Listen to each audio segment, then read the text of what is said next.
What's up guys, today I'm going to walk you through what my Motovlog setup tutorial is. What we're looking at here is Sugru moldable glue for my mount, a GoPro Hero 11, media mod, and Rode Lavier mic. And we're going to be putting it into my carbon fiber Voss helmet. By the time I'm making this video, I already crashed in this helmet, but I'm still using it even though I probably shouldn't. We've also got these little tabs that I'll show you. I'll try to put a link to everything that I'm using in the description, but I use these just to kind of like put tension on the microphone cable, that way it doesn't blow around. Here's what the Sugru looks like that I use. I usually buy like the 8-pack or whatever, but I think you can buy a 3-pack. It only takes like 2 or 3 to set up a mount. So now I'm just gonna get started on taking off the padding on my AGV helmet so I can transfer it out. I'm not really going to get too much into the details on taking out the padding or putting it back in, because it's pretty easy to tell what's going on. I mean, when you do it yourself, you'll just see where you need to put stuff back in, so it's not really that complicated. I'm also transferring my Sena over into the new helmet, so I'll show you guys a little bit of that too. The new Voss helmet does have holes for the speakers, but I noticed that the holes for the speakers are like a little bit more behind my ears with the way that they built this helmet compared to my AGV. So like the music and everything seems a little quieter because it's not exactly lined up with my ears. It's kind of whatever, I guess. I can still hear it, it's just not as loud anymore. What I'm showing here is that I usually cut little slits out of the plastic that tucks into the helmet with these little like wire cutter, or I don't even know what these are. It came with a 3D printer, but I use that to cut the pieces out. That way I don't like put any kinks in the wires or anything. I don't want to mess them up. So now I'm just disassembling the Voss helmet. Once again, it's pretty simple. This one's maybe a little bit easier than the AGV, but they're pretty much all kind of the same. So before I will set the mic up inside the helmet, I'll attach the GoPro on the helmet and plug it in.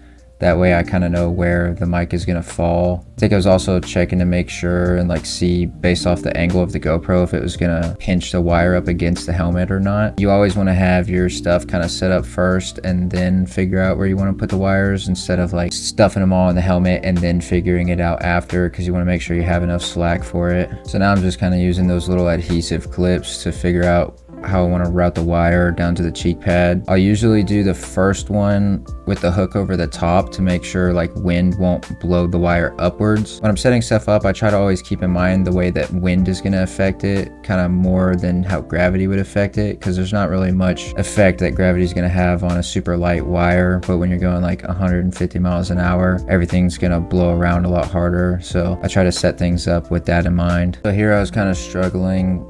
This little like filter I have for the mic, I think it's called a dead cat or whatever, but the mic is kind of like too small for the size of the filter or whatever, so it slides out. So I was trying to figure out a way to zip tie it, but I realized on the Rode mic, the only part where like there's actually a microphone is at the very tip of it. So I just like did a zip tie around basically like the tubing of the mic, and that's been holding up just fine. So now that's all set up, we're gonna start routing the mic around through the helmet to get rid of all the extra space. I guess you could cut the wire and splice it or whatever if you really wanted to, but I just find a place for all the slack to go somewhere inside the helmet. I basically just wrap it around to the opposite side and then wrap it back and then tuck it in the cheek pad. Now that we kind of got that set up, we're going to place our last little thing right here to put some tension on it before it goes into the cheek pads, and then we'll cut out that little sliver in the plastic. That way we're not like cranking the wire or doing anything that could possibly like cut it or mess it up. But we haven't fully put the cheek pads in yet because we're still gonna put our Sena in here. So we're just kind of setting this up, and then we'll put the Sena in, and then we'll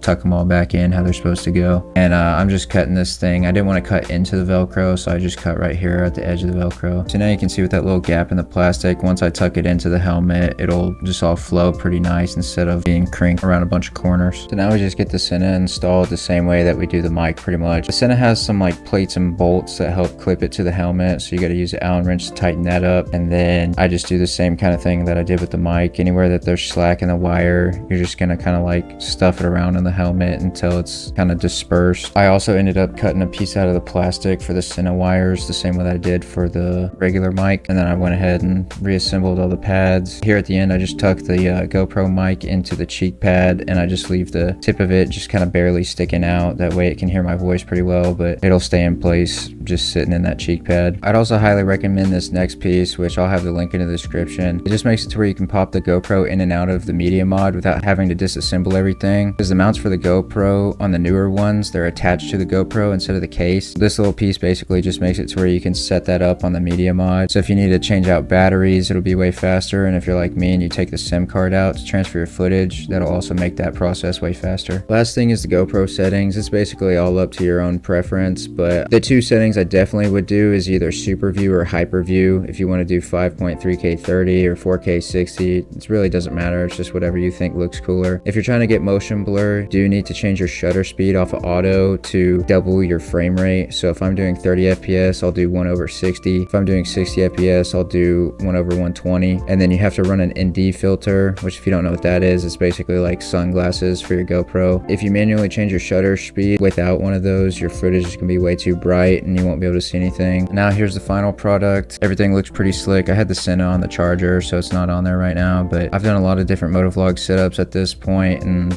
this is how I plan to do everything from now on, because it just allows everything to stay looking pretty slick and clean. So let me know what you guys think, and check the description for all the things that I use. I'll have everything linked in there. And yeah, if you enjoyed this video, thank you for watching. Like and subscribe.